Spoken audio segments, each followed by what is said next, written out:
ونشهد أن لا إله إلا الله وحده لا شريك له ونشهد أن سيدنا ومولانا محمدا عبده ورسوله أما بعد فقد قال الله تبارك وتعالى في القرآن المجيد والفرقان الحميد أعوذ بالله من الشيطان الرجيم بسم الله الرحمن الرحيم وما أرسلناك إلا رحمة للعالمين وقال في موضع آخر لقد كان لكم في رسول الله أسوة حسنة صدق الله العظيم عزیزان محترم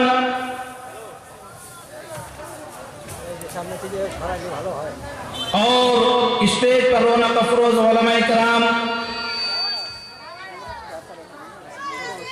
آج اتنی بڑی مجلس میں مجھے کچھ کہنا ان علماء کی موجودگی میں بہت ہی عجیب سا لگ رہا ہے، لیکن پھر بھی میں اپنے آپ کو خوش نصیب سمجھتا ہوں کہ ان حضرات کی موجودگی میں اس ناچیز کو بھی کچھ کہنے کا موقع ملا۔ نبی آخر الزمان صلی اللہ علیہ وسلم کے ارشاد ہے من لم یشکر الناس لم یشکر اللہ، کہ جس نے انسان کا شکریہ ادا نہیں کیا اس نے اللہ تبارک و تعالیٰ کا شکریہ ادا نہیں کیا۔ اس لیے میں سب سے پہلے ان حضرات کا شکریہ ادا کرنا چاہتا ہوں جن کی بدولت میں یہاں پہنچا، چاہے وہ حضرات ماں باپ کی شکل میں ہوں یا اساتذہ کرام کی شکل میں ہوں یا منتظمین جلسہ کی شکل میں ہوں جو یہاں موجود ہے، میں ان سب کا تہ دل سے شکریہ گزار ہوں۔ عزیزان محترم، ہم لوگ یہاں جو بیٹھے ہیں کچھ مقصد لے کر بیٹھے ہیں۔ جس طرح نماز پڑھنا، روزے رکھنا، قرآن کی تلاوت کرنا اور دیگر عبادات ہیں، اس طرح ہمارا یہاں بیٹھنا، کچھ کہنا، کچھ سننا، یہ بھی ہماری عبادت میں ہے، یہ بھی ہمارے عبادت نامے میں لکھا جائے گا۔ اس وجہ سے ہم اور آپ جو یہاں بیٹھ کر سنیں وہ خاموشی سے سنیں اور شانت مزاج سے سنیں، کیونکہ یہ جو بات کہی جائے گی اور سنی جائے گی وہ بات آپ صلی اللہ علیہ وسلم کی ہوگی، وہ بات اللہ رب العزت کی ہوگی۔ حضرات، ہمیں اور آپ کو معلوم ہے کہ اس دنیا میں نبی آخر الزمان صلی اللہ علیہ وسلم کی اگر سیرت کو بیان کرانا چاہے تو کوئی بیان نہیں کر سکتا، لیکن بہت ہی مختصر وقت میں آپ صلی اللہ علیہ وسلم کی سیرت آپ حضرات کے سامنے چند منٹ میں ہی بیان کرنا چاہوں گا۔ پھر آپ یہ کہہ سکتے ہیں کہ جب دنیا کا کوئی آدمی آپ صلی اللہ علیہ وسلم کی سیرت بیان نہیں کر سکتا پھر آپ کیا کریں گے؟ تو میں اپنی مثال اس بڑھیا کی کہتا ہوں کہ جس بڑھیا نے حضرت یوسف علیہ السلام کو روئی کی گٹھری لے کر خریدنے کے لیے چلی، ایک آدمی نے کہا اے بڑھیا تیری دماغ خراب ہے، تجھے معلوم نہیں ہے کہ آج حضرت یوسف علیہ السلام کو خریدنے کے لیے بادشاہتیں آئی ہیں، نہ جانے کتنے ہمارا لوگ آئے ہیں، اور تو روئی کی ایک گٹھری لے کر ایک چھوٹا سا ٹوکرا لے کر یوسف علیہ السلام کو خریدنے لے کر جا رہی ہے۔ تو اس بڑھیا نے کہا کہ مجھے یوسف علیہ السلام کو خریدنے کا مقصد نہیں ہے، جب کل قیامت کے دن اللہ تبارک و تعالیٰ کے دربار میں اللہ تبارک و تعالیٰ یہ اعلان کرے گا کہ یوسف علیہ السلام کا خریدار دنیا میں کون کون تھا، اس وقت میں بھی اس وقت کہوں گی کہ میں بھی حضرت یوسف علیہ السلام کے خریدار میں سے تھی۔ اسی طرح میں بھی آپ حضرات کے سامنے اور ہم بھی آپ صلی اللہ علیہ وسلم کی مدح خانے کے لیے، ہم نام لکھوانے کے لیے آئے ہیں۔ عزیزان محترم، اگر حضور صلی اللہ علیہ وسلم کی دنیا میں آنے سے پہلے کی سیرت بیان کی جائے تو ایک علیہ عنوان ہے، اگر آنے کے بعد بیان کی جائے وہ علیہ عنوان ہے، لیکن میں مختصر وقت میں آپ حضرات کے سامنے کچھ عرض کرنا چاہوں گا کہ جب آپ صلی اللہ علیہ وسلم اس دنیا میں تشریف نہیں لائے تھے، ایک آدمی مزدور تھا، ایک آدمی سارا دن کھیت میں کام کرتا تھا، لیکن وہ پورا دن کام کرنے کے بعد اس کو کوئی اجرت نہیں ملتی تھی، کوئی پیسہ نہیں ملتا تھا، وہ ایک جانور کی طرح زندگی گزارتا تھا، اور ایک جانور کی طرح پورے دن کام کرنے کے بعد اس کو مزدوری نہیں دی جاتی تھی، اور وہ انسان بن کر بھی، انسان رہ کر بھی ایک جانور کی طرح ہوتا تھا۔ لیکن میں قربان جاؤں آقا نامدار صلی اللہ علیہ وسلم پر، اس نے بتا دیا کہ اعطوا الاجیر اجرہ قبل ان یجف عرقہ، کہ مزدور کا پسینہ خشک ہونے سے پہلے اس کی مزدوری ادا کر دی جائے۔ عزیزان محترم، صرف مزدور کے لیے نہیں بلکہ اس جانور کے لیے آپ صلی اللہ علیہ وسلم رحمت بن کر آئے کہ ایک اونٹ آپ صلی اللہ علیہ وسلم کے پاس آیا، آپ کی مجلس لگی ہوئی تھی، اور وہ اونٹ آپ صلی اللہ علیہ وسلم کے پیر میں سر چوکٹ میں رکھ کر کچھ شکایت کر رہی تھی، کچھ کہہ رہی تھی۔ صحابہ کرام وہاں موجود تھے، آپ صلی اللہ علیہ وسلم کے دربار میں موجود تھے۔ صحابہ کرام نے کہا کہ اللہ کے نبی، یہ اونٹ بے زبان ہے، یہ جانور ہے، یہ بول نہیں سکتا، یہ آپ کے سر میں، آپ کے پیر میں سر چوکٹ پر رکھ کر کیا کہہ رہا ہے؟ تو آپ صلی اللہ علیہ وسلم نے ارشاد فرمایا کہ ابھی ابھی حضرت جبرائیل علیہ السلام میرے پاس آئے تھے، اور جبرائیل نے مجھے بتایا کہ اے محمد صلی اللہ علیہ وسلم، یہ اونٹ اپنے مالک کی شکایت کر رہا ہے، اور یہ اونٹ یہ کہہ رہا ہے کہ اے محمد عربی صلی اللہ علیہ وسلم، میرا مالک میرے سے پورا دن کام لیتا ہے اور مجھے کچھ کھانے کے لیے نہیں دیتا، میں پریشان ہوں، میں حیران ہوں کہ میں کس صورت میں اس کا کام کروں۔ پھر آپ صلی اللہ علیہ وسلم نے اس اونٹ کے مالک کو بلایا، اور بلا کر کہا کہ اے اونٹ کا مالک، یہ انسان، تجھے معلوم نہیں ہے کہ جس طرح تجھے بھوک لگتی ہے اس جانور کو بھی بھوک لگتی ہے، اس جانور کو بھی کھانا ڈالا کرو، اس جانور کو بھی تھوڑا کھانا ڈالا کرو۔ آپ صلی اللہ علیہ وسلم کی سیرت کا ایک انوکھا واقعہ جسے اصحاب السیر میں نقل کیا گیا ہے کہ ایک عورت آپ صلی اللہ علیہ وسلم کے گھر میں آتی ہے، اس کے پاس دو چھوٹی چھوٹی بچیاں ہیں،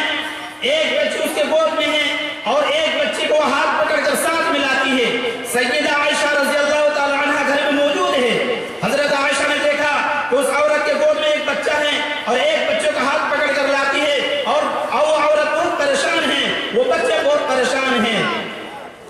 جب وہ عورت قریب آئی تو حضرت عائشہ رضی اللہ تعالی عنہ نے پوچھا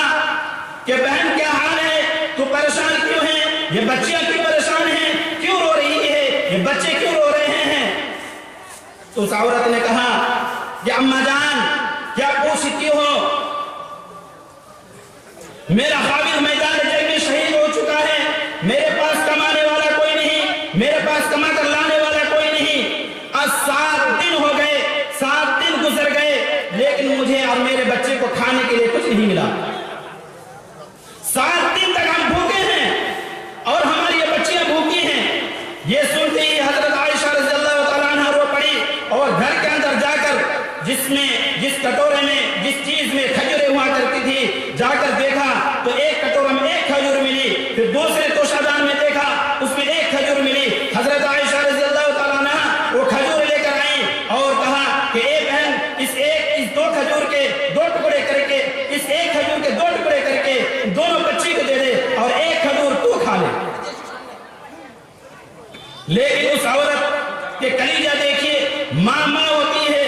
جب اس عورت کو 2 کھجوریں دی تو دونوں کھجوریں دونوں بیٹی کو دے دی، اور کچھ نہیں کھایا، اس نے خود کچھ نہیں کھایا۔ جب اس عورت نے دیکھا، حضرت عائشہ نے دیکھا کہ اس عورت نے کچھ نہیں کھایا، پھر گھر میں جا کر دوبارہ تلاش کیا، دوبارہ دیکھا تو ایک کھجور ملی۔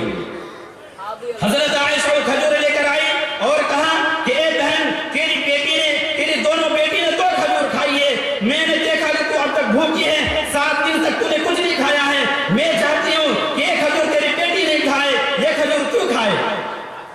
لیکن جب اماں عائشہ نے اس ایک کھجور کو اس عورت کو دیا، پھر اس ایک کھجور کے اس عورت نے 2 ٹکڑے کر کے دونوں بیٹی کو دے دی اور خود کچھ نہیں کھایا، اور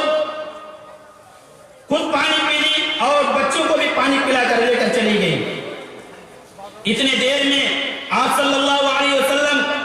گھر میں تشریف لاتے ہیں، اماں عائشہ رو رہی ہے، چیخ چیخ کر رو رہی ہے۔ اماں عائشہ سے آپ صلی اللہ علیہ وسلم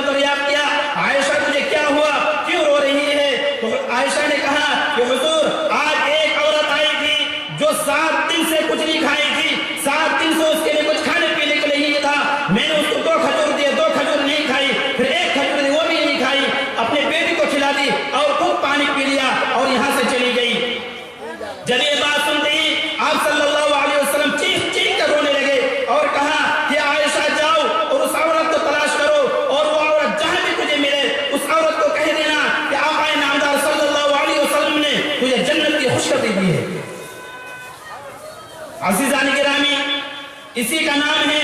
کہ آپ صلی اللہ علیہ وسلم اس دنیا میں رحمت بن کر آئے ہیں۔ جب آپ صلی اللہ علیہ وسلم اس دنیا میں نہیں آئے تھے تو عورتوں کی کیا حالت تھی، بچوں کی کیا حالت تھی، بچی کی کیا حالت تھی۔ ایک واقعہ جس ایڈورڈ گبن نے بھی نقل کیا ہے، اس واقعہ نے پوری دنیا کی آنکھوں کو دھلا دیا ہے کہ ایک آدمی آپ صلی اللہ علیہ وسلم کی خدمت میں حاضر ہوتا ہے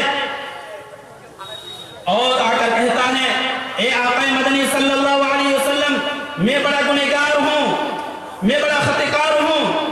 میں نے اتنے گناہ کیے ہیں کہ شاید کہ اس سے بڑا کوئی گناہ نہیں ہے۔ تو آپ صلی اللہ علیہ وسلم نے ارشاد فرمایا، کیا تو نے شرک کیا؟ اس نے کہا نہیں، میں نے شرک سے بھی بڑا گناہ کیا ہے۔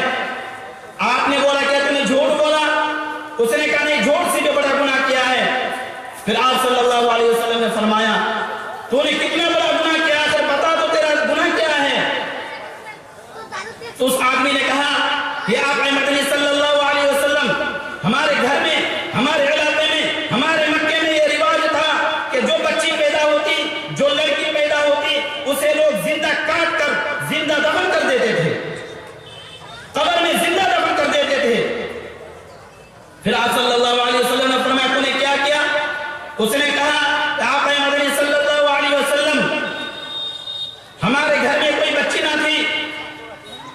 8-10 سال تک ہمارے گھر میں کوئی بچی نہیں پیدا ہوئی۔ جب 10 سال کے بعد ایک لڑکی پیدا ہوئی تو میری بیوی نے کہا کہ ہم اس لڑکی کو زندہ دفن نہیں ہونے دیں گے، ہم اس لڑکی کو قتل نہیں کریں گے۔ ہم نے اس بچی کو کچھ سال چھپائے رکھا۔ کچھ دن گزرنے کے بعد عرب کا سردار ابو جہل تھا، ایک دن اس میں چوراہے میں کھڑے ہو کر، ایک دن بازار میں کھڑے ہو کر میرا گریبان پکڑ لیا اور گریبان پکڑ کر بولنے لگا کہ اے آدمی، اے فلاں، مجھے معلوم ہوا ہے کہ تیرے گھر میں ایک لڑکی زندہ ہے، تو نے اس کو زندہ دفن نہیں کیا، تیرے لیے جائز نہیں ہے کہ تم میری رعایا میں ہو کر، میری حکومت میں ہو کر اپنی لڑکیوں کو زندہ دفن ہونے سے بچائے۔ اگر تو خیر چاہتا ہے، تو بھلائی چاہتا ہے، تو آج ہی اپنی لڑکیوں کو زندہ دفن کر دے، آج ہی اپنی لڑکیوں کو کاٹ کر پھینک دے، نہیں تو میں کل کو تیرے سارے گھر میں آگ لگا دوں گا۔ جب اس آدمی نے کہا تو پھر حضور صلی اللہ علیہ وسلم نے فرمایا کہ تو نے کیا کیا؟ اس نے کہا کہ اے آپ صلی اللہ علیہ وسلم، جب بھی میں گھر آتا تھا اس بچی کو سینے سے لگاتا تھا، وہ بچی ابا ابا کہہ کے میرے سامنے آتی تھی، میں اس کو سینے سے لگاتا تھا، مجھے چین سکون نصیب ہوتا تھا۔ لیکن جب آج میں گھر آیا، ابو جہل کی تقریر کو سن کر، ابو جہل کی اس بات کو سن کر جب میں گھر آیا تو بچی میرے پاس آنے لگی، میں نے اس بچی کو ایک دھکا دیا اور دھکا دے کر نیچے گرا دیا اور کہا کہ چلو آج میں تجھے تیرے ماموں کے گھر چھوڑ آتا ہوں، آج میں تجھے ننیحال میں چھوڑ کر آتا ہوں، تیرے نانی کے گھر میں چھوڑ کر آتا ہوں۔ یہ سن کر وہ بچی خوش ہو گئی۔ وہ آدمی اس بچی کو کندھے پر لیتا ہے، اس بچی کو گود میں بٹھاتا ہے اور ساتھ میں زمین کھودنے والی، جس ہم کدال کہتے ہیں، کوئی اور چیز ایک کندھے پر لیتا ہے، اس بچی کو کندھے پر لے کر چلنے لگتا ہے۔ جب جاتے جاتے ایک جنگل میں جاتے ہیں، بہت بڑا قبرستان آ جاتا ہے، ایک جنگل آ جاتا ہے۔ اس وقت وہ بچی کہتی ہے، ابا جان مجھے کہاں لے جا رہے ہو؟ مجھے کس جنگل میں لے جا رہے ہو؟ میرا ماموں کا گھر تو اس جنگل میں نہیں ہے۔ اس باپ نے کہا کہ نہیں بیٹی، تیرا ماموں کا گھر یہی ہے۔ اس بچی کو کھڑا کر کے اس کے باپ نے اس کے لیے قبر کھودنا شروع کیا، اس کے لیے زمین کھودنا شروع کیا۔ اس کا باپ جب قبر کھود رہا تھا، یہ بیٹی دیکھ رہی تھی کہ میرا باپ محنت کر رہا ہے، مزدوری کر رہا ہے۔ یہ لڑکی باپ کے پاس گئی اور جا کر باپ کے ساتھ کام بٹانے لگی۔ وہ باپ اس کے لیے قبر کھود رہا تھا اور یہ بچی جا کر اپنے دو پٹے سے اس کو مٹی نکالتی تھی، اس قبر سے مٹی نکالتی تھی۔ جب یہ قبر اس کی تیار ہو گئی، اس کے لیے بالکل قبر بن گئی، تو اس باپ پر دل دیکھیے، اس باپ نے اس بچی کو قبر میں ڈالنا چاہا، اس قبر میں زندہ دفن کرنا چاہا، اس نوجوان لڑکی کو قبر میں دفن کرنا چاہا۔ تو بچی رو کر کہتی ہے، ابا جان میرا قصور کیا ہے، میرا جرم کیا ہے، میرا قصور تو بتاؤ، مجھے کس جرم میں اس قبر میں دفن کر رہے ہو؟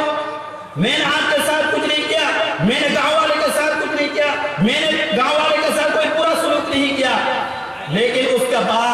بچی سے کچھ نہیں سنتا۔ جب یہ بات کہی تو آپ صلی اللہ علیہ وسلم رو پڑے، اور اس کے بعد آپ صلی اللہ علیہ وسلم نے کہا کہ اس کے آگے کیا ہوا؟ تو اس کے باپ نے کہا کہ آقا مدنی صلی اللہ علیہ وسلم، جب میں نے اس بچے کو زندہ قبر میں ڈالا تو بچی رو کر کہتی تھی، ابا جان میرا کوئی قصور نہیں ہے، میرا کوئی جرم نہیں ہے، میں نے کوئی گناہ نہیں کیا ہے، مجھے چھوڑ دو، مجھے اس قبر میں زندہ دفن نہ کرو، میں ساری زندگی عرب کے جنگلات کے اندر پھر کے وقت گزار لوں گی، لیکن میں تیرا کبھی منہ نہیں دیکھوں گی۔ لیکن اس باپ نے پھر بھی کچھ نہیں سنا، اس بچی کو زندہ قبر میں دفن کر دیا۔ جب یہ بات آپ صلی اللہ علیہ وسلم نے سنا تو چیخ مار مار کر رونے لگے اور کہا کہ ہائے تو نے کتنا بڑا جرم کیا۔ اس کے بعد اس کے باپ نے کہا کہ آقا مدنی صلی اللہ علیہ وسلم آج تقریباً 7 دن ہو گئے میں نے جب سے اس بچی کو زندہ دفن کیا ہے، اس بچی کو زندہ قبر میں دفن کیا ہے، مجھے روزانہ سونے کے بعد خام میں وہ بچی ملتی ہے، میری بیٹی خام میں آتی ہے اور آ کر کہتی ہے کہ ابا جان کل قیامت کا دن ہوگا، میرا